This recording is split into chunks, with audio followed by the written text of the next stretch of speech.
আসসালামু আলাইকুম, আমি মাহবুবা আক্তার। প্রতিদিনের মতো আজও চলে এলাম দারুণ মজার একটি রেসিপি আপনাদের সাথে শেয়ার করব বলে।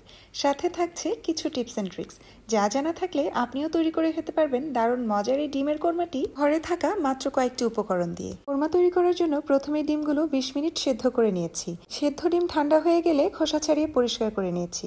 এখন প্যানে দিয়ে দিয়েছি 1.5 কাপ পরিমাণ রান্নার তেল, সাথে আরও অ্যাড করে দিচ্ছি 1/2 চা চামচ পরিমাণ লবণ। এখন সেদ্ধ করে রাখা ডিমগুলো একে একে তেলে দিয়ে দিচ্ছি। ডিমগুলোকে আলতোভাবে নেড়েচেড়ে ভেজে নিতে হবে গোল্ডেন ব্রাউন হয়ে যাওয়া পর্যন্ত।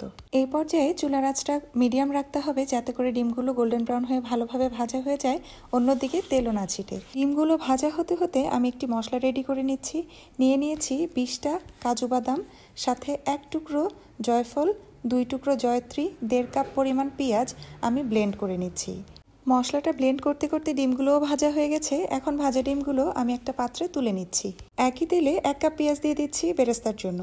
পেঁয়াজগুলো হালকা ব্রাউন হওয়া পর্যন্ত চুলার আঁচটা হাই হিটে ছিল। এরপরে চুলার আঁচটা মিডিয়াম টু লো হিটে রেখে বেরেস্তাগুলো করে নিচ্ছি, তাতে করে বেরেস্তাটা খুবই মুচমুচে হয়। তেল থেকে বেরেস্তাগুলো তুলে নিয়ে এখন ব্লেন্ড করে রাখা মশলাগুলো একই তেলে দিয়ে দিচ্ছি। 2 টেবিল চামচ পরিমাণ পেঁয়াজ বেরেস্তা তেলের সাথেই রেখে দিয়েছিলাম মশলার সাথে ভুনা হওয়ার জন্য। ব্লেন্ডার জারে যে মশলাটা লেগেছিল 1/2 কাপ পরিমাণ পানি দিয়ে একসাথে নেড়ে চেড়ে এই পানিটুকুও দিয়ে দিলাম। দিয়ে দিচ্ছি 1 চা চামচ আদা বাটা, 1 টেবিল চামচ রসুন বাটা, স্বাদ মতো লবণ। এখন এই মশলাগুলোকে ভালোভাবে নেড়ে চেড়ে ভুনা করে নিতে হবে 10 মিনিট পর্যন্ত। এই পর্যায়ে আমি 2 টেবিল চামচ ফেটানো টক দইও অ্যাড করে দিলাম। মশলাগুলো খুব ছিটছিল, তাই ঢেকে মশলাগুলো ভুনা করে নিচ্ছি। দেখতেই পাচ্ছেন মশলাগুলো ভুনা হয়ে তেল ভেসে উঠেছে। এ পর্যায়ে অনবরত নাড়তে থাকতে হবে। বাদাম দেওয়ার কারণে নিচে লেগে যাওয়ার সম্ভাবনা থাকে। মশলা পুড়ে গেলে কিন্তু কোরমার কালারটা একদমই ঠিক থাকবে না, কালারটা চেঞ্জ হয়ে লালচে হয়ে যাবে, যেটা দেখতে একদমই ভালো লাগবে না। মশলাটা ভালোভাবে ভুনা হয়ে গেলে সাথে সেদ্ধ করে ভেজে রাখা ডিমগুলো অ্যাড করে দিচ্ছি। এই পর্যায়ে ডিমগুলো নেড়েচেড়ে আলতো হাতে একটু ঢেকে কষিয়ে নিব 10 মিনিট। 10 মিনিট পরে ঢাকনাটা তুলে আরও একটু ভালোভাবে ডিমগুলো নেড়েচেড়ে দিয়ে দিচ্ছি যাতে করে নিচে লেগে না যায়।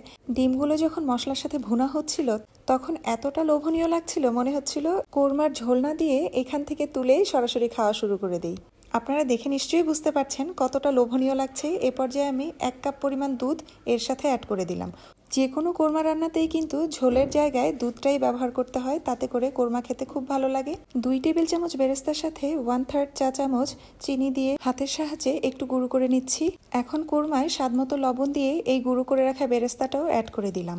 সাথে আরও অ্যাড করে দিচ্ছি 1 চা চামচ পরিমাণ ঘি। পর্যায়ে চুলার আঁচটা একদম লোতে রেখে আরও 10 মিনিট কোরমা রান্না করে নিতে হবে। কোরমাগুলো সার্ভিং ডিশে সার্ভ করে দিয়ে উপর থেকে কিছু বেরেস্তা ছড়িয়ে দিলেই তৈরি হয়ে যাবে রাজকীয় স্বাদের এই ডিমের কোরমা। এই ডিমের কোরমা আপনি সার্ভ করতে পারবেন পোলাও, খিচুড়ি, সাদা ভাত সব কিছুর সাথে। রেসিপিটি যদি ভালো লেগে থাকে লাইক অ্যান্ড ফলো দিয়ে আমার পাশেই থাকবেন, যাতে করে মজার সব রেসিপিগুলো আপনি সবার আগে ট্রাই করতে পারেন। আজ আর নয়, দেখা হবে অন্য কোনো দিন নতুন কোনো ভিডিও নিয়ে। সেই পর্যন্ত সবাই ভালো থাকবেন। আল্লাহ হাফেজ।